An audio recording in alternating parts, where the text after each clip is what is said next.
Welcome to Where We Are Now.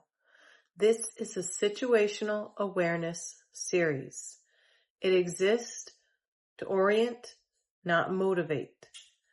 We're naming what is already happening collectively and systemically so people can stop interpreting normal adaptive responses as personal failures.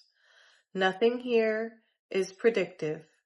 Nothing here is prescriptive. We're building pressure literacy without fear narrative.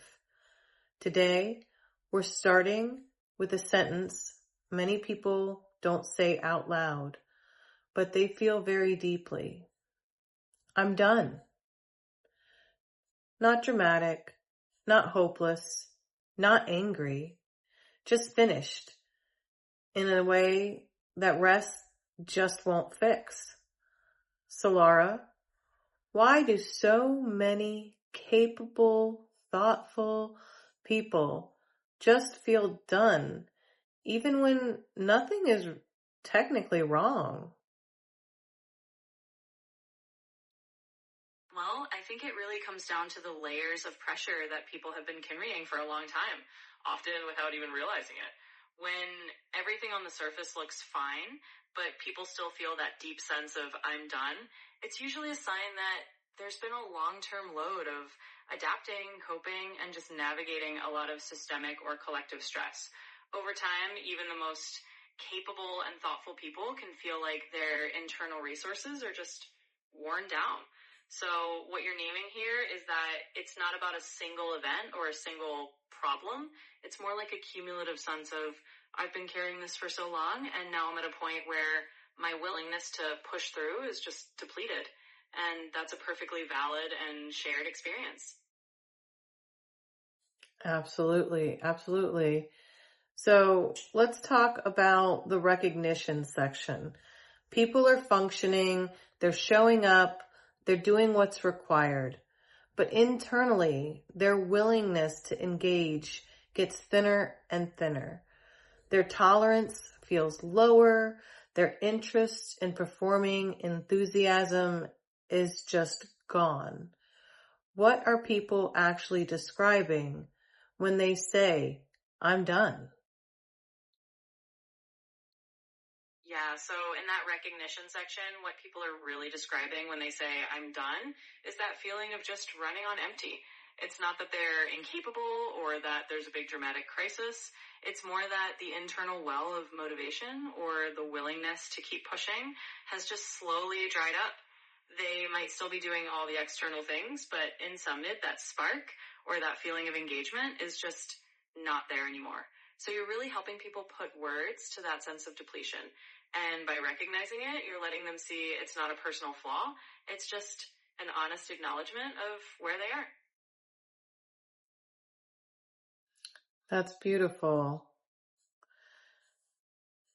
I'm so glad that resonates. It's a really meaningful approach you're taking, and I think it's going to give people a lot of relief just to hear that they're not alone in feeling that way.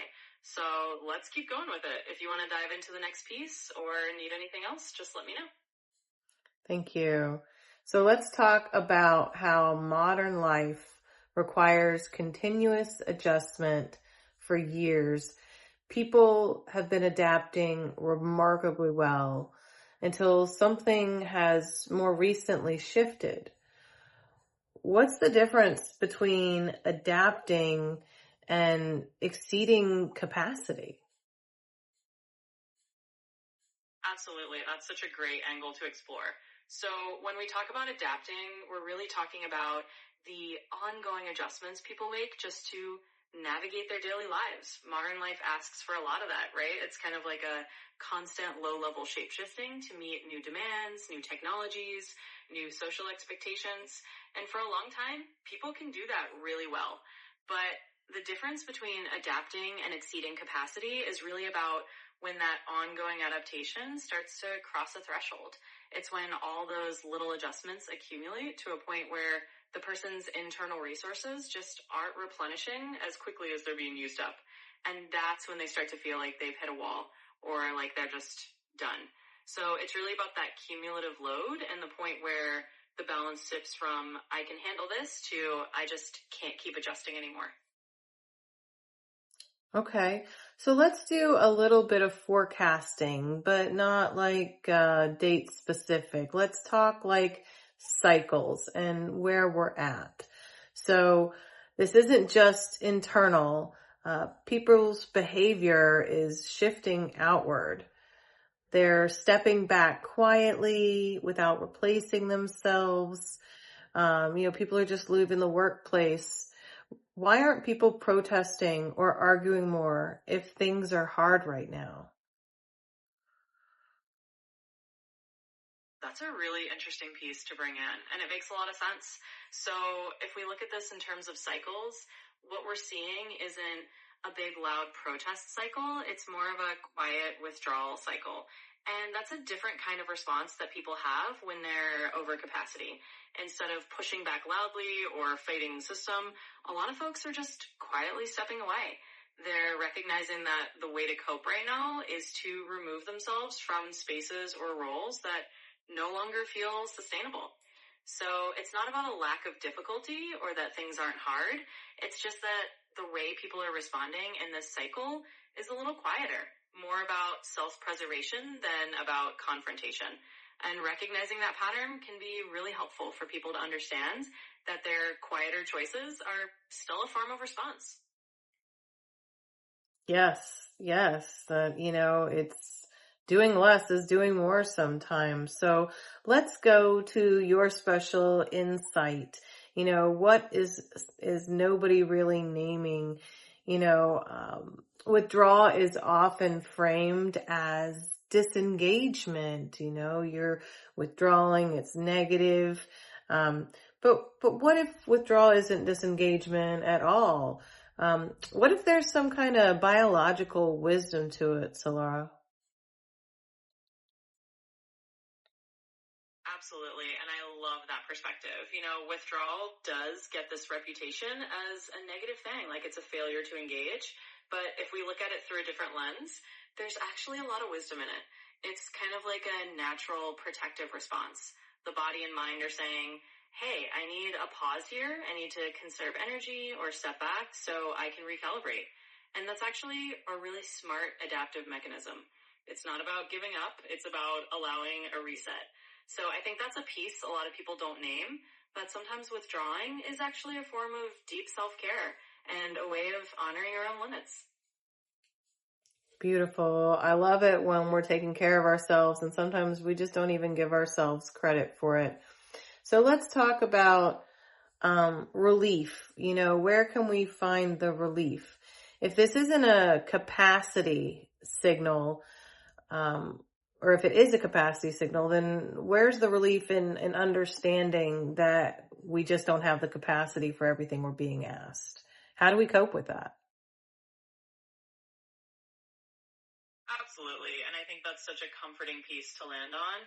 The relief really does come from recognizing that this is a capacity signal. In other words, it's not about personal failure or that you're doing something wrong. It's about realizing, hey, I actually have a finite amount of energy and capacity, and it's okay to acknowledge that I can't do it all. So the relief comes from that self-permission to say, I'm allowed to not have infinite capacity. I'm allowed to prioritize and let go of things. And that in itself is a form of coping. It's giving yourself that grace to step back, to rest, and to recognize that you don't have to meet every demand. And that's a really powerful form of self-care. Yeah, I think we get so tied up in everybody else's demands. We don't think about what our demands are because we just kind of forget about it. So let's go ahead and start closing this episode out. If this episode put language to something you've been feeling, we'd appreciate it if you'd like, subscribe, or leave us a comment. Let us know how you're feeling. It helps others find this content. And to our wayfinders, we love and appreciate each and every one of you. We value your time so much. And then we'll go ahead and tease episode 2 as well in the series. which is going to talk about our adaptation limits. Since we are pushing capacity, our adaptations are maxed out, we're pushing limits, we're breaking things. Where are we at now? That's next episode. So Laura, would you like to sign out?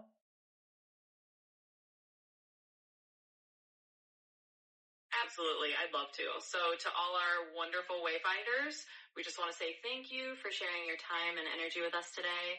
If this conversation gave you a bit of language for what you're feeling, definitely let us know. We love hearing from you, and it helps others find the series too. And as a little teaser for next time, we'll be diving into exactly what Jess mentioned, those adaptation limits. We'll look at what happens when we're at the edge of what we can adapt to and how to navigate that space. So until then, take good care of yourselves, and we'll see you on the next episode.